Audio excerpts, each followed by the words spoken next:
So, are we good? That's fine. Is that okay? Yeah, okay, totally okay. Every day, this country sees preventable deaths due to firearms. In 2024, the U.S. Surgeon General declared that gun violence was a public health crisis, recommending a comprehensive, evidence-based approach to treat gun violence as preventable. We are here today to talk about a program we are implementing to prevent some of these tragedies, a free gun lock program. When we talk about deaths by firearms, we often focus on gun violence in a criminal setting, someone intentionally shooting another person with intent to hurt them.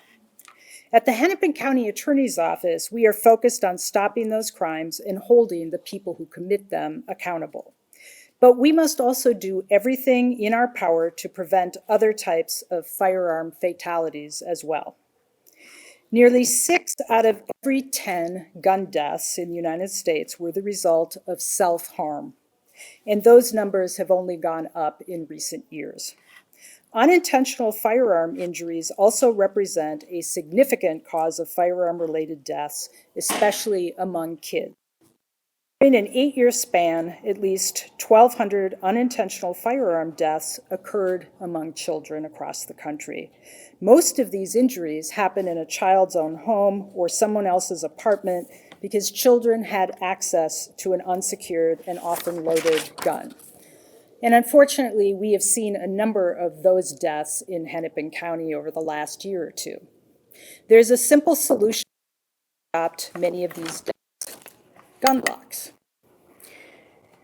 When properly used, gun locks, including trigger and cable locks, offer an effective barrier that prevents a firearm from being discharged. A child who picks up a firearm with a gun lock will not be able to fire it.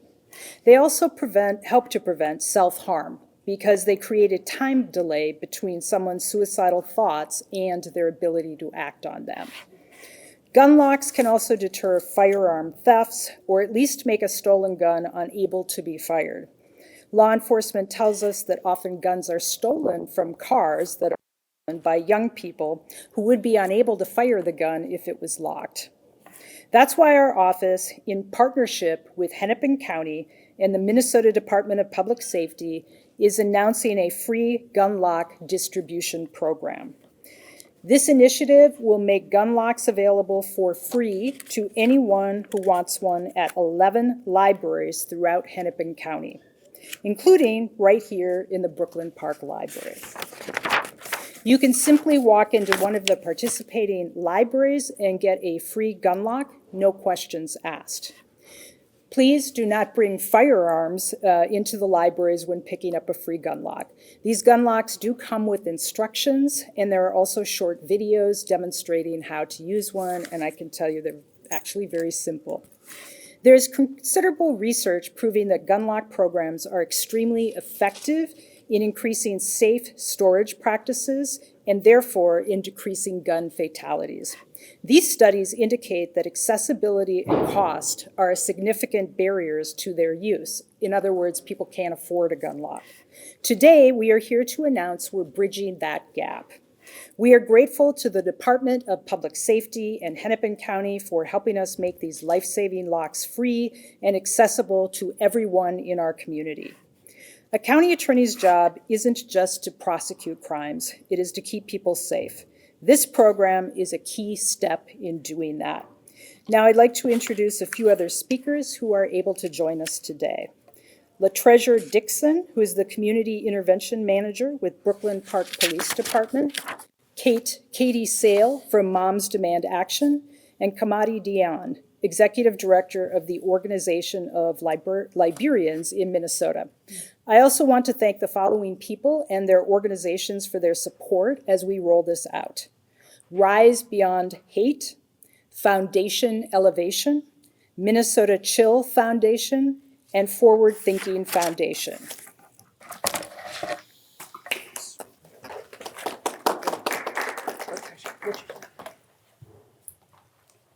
Thank you so much, Mary. For Brooklyn Park Police Department, we just want to say that This unit focuses on specifically the acts of violence among youth and young adults. And gun locks are a preventable resource. Not only can we use them to stop this tragedy from happening within homes, but it can also be used to acknowledge the fact that parents are responsible and accountable, as well as making communities safe. We love to be able to promote and help decrease accidental shootings and lower accessibilities to guns. We know that the individuals that are accessing these weapons are doing so by theft or also by just association of someone known to carry them. And so for Brooklyn Park Police Department, we want to be sure to support and maintain this initiative for the future as well as ongoing. Thank you.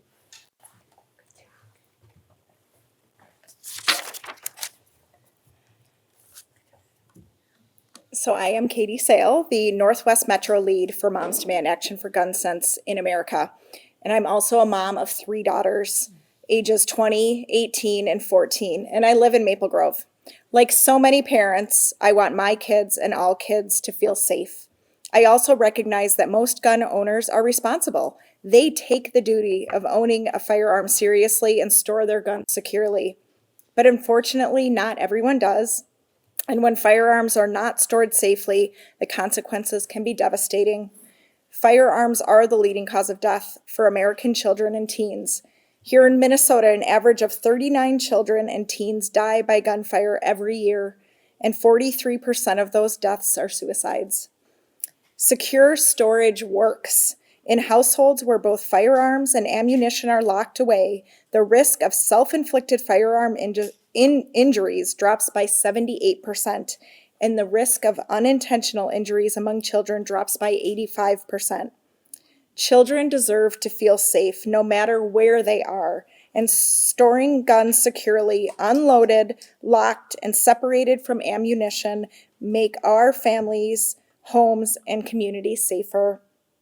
By educating our neighbors on how to prevent gun violence and normalizing secure gun storage practices, we can save lives.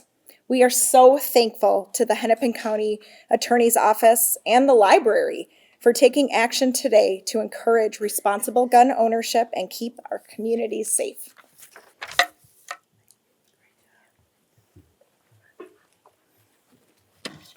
Thank you very much.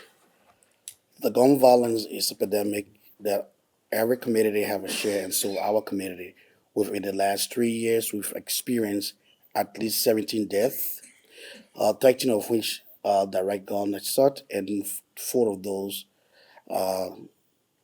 suicide. With over 500 unintentional deaths and 30,000 unintentional guns injury annually, gun safety remains a critical public health issue.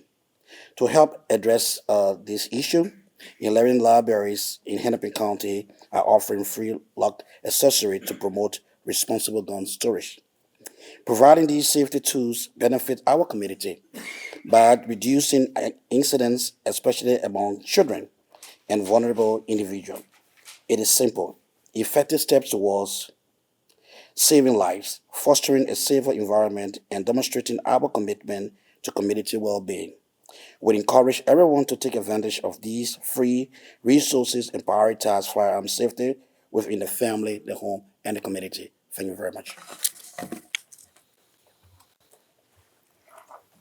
I do want to give a shout out to Moms Demand because I don't know if they all know this, but the way this came about was I was at an event in North Minneapolis last fall. It was around Halloween, and I saw a friend who was a volunteer in Moms Demand, and I walked up to her and we were chatting, and I said, "Are you giving away free gun locks?" And she said, "No, we usually tell people to go to Ramsey County Library."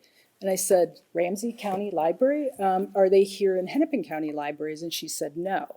And so that kind of prompted me and our team to reach out to the Department of Public Safety and to Hennepin County administration. And so it was just kind of that fluke that led to this happening. And I really do want to thank Hennepin County administration, David Huff, and once again, the Department of Public Safety, who has donated gun locks for this project. Any questions? I have an off-topic question. A lot of people are trying to figure out why you decided not to handle the alleged Tesla Vandal the way you did, many people just can't seem to understand why there are not more severe consequences for the action. Yeah, thank you for bringing that up. I think it's important that accurate information be out there. So we are and always have been focused on public safety. And if you look at the data on recidivism, in other words, when people come through the system, how often do they come back? If they go through the traditional system and they have a felony conviction on their record, they are much more likely to come back and commit a new crime. That is because a felony conviction destabilizes their lives. They may lose their job, lose their housing, and it can just lead to future criminal activity. What does work, and the recidivism rates are much, much lower, is diversion. And that's been proven over and over here and throughout the country. So diversion is accountability. The case was submitted to us by the police. We did not decline it. We looked at the case. What we really wanted was for the victims in that case to get restitution and for this person to be held accountable. We are accomplishing both of those by requiring him to go through a diversion program and to pay restitution to all 6 victims. What happened to those victims of those Teslas should not have happened. And just like any other property offense, which is one of the lowest level offenses that we have, we seek to hold people accountable in a way that will be consistent with public safety. And diversion is a proven way of doing that. Does this depart from standard practice? Because a lot of people are charged with felonies for committing felony crimes. We rely on diversion a lot in our office because we are very focused on public safety. And as I said, if you really care about public safety, you are trying to figure out how do we make the victim whole, which we can do here by making sure that they get restitution. How do you hold the person who did this accountable for keying the cars? We're doing that. He's going to go through programming. But how do you do that in a way that is less likely to make the person come back and commit a new crime? So we are very much focused on public safety. Now, if there are people, there's some people who want people to have felony convictions. That's fine if that's what they want, but that is not about public safety. Making sure you hold people accountable for their actions, which we're doing here, making the victims whole, they are going to get restitution, is a way to hold somebody accountable, make the victims whole, and lessen the likelihood that the person comes back into the system. I can respect that point of view, I really can. But there are times where I think, like, here's this very sensible piece of action that you're taking around gun violence, right? I know that this week there was a person charged with felony property damage for keying a car. They had no criminal record. And my only question to you is, fairly, do you court this element of politics when you make a decision like this, knowing that there's controversy around Teslas? Because I know that this is it's not a uniform policy. It's not like you're going to say as an office, any person who for the first time commits felony property damage isn't going to face a criminal charge. So I just kind of wonder, how do you deal with that element of this where you do have a tension around this specifically because of the nature of this crime? Yeah, that's a great question. We look at every case, one case at a time. This person did not have a record. For most property offenders without a record, they go to diversion. But the question you raise is a really good one. I had a conversation with somebody who wanted to know why we made this decision. And I said, this is how we handle first-time low-level property cases. Should we have treated this gentleman differently because it's become a political issue?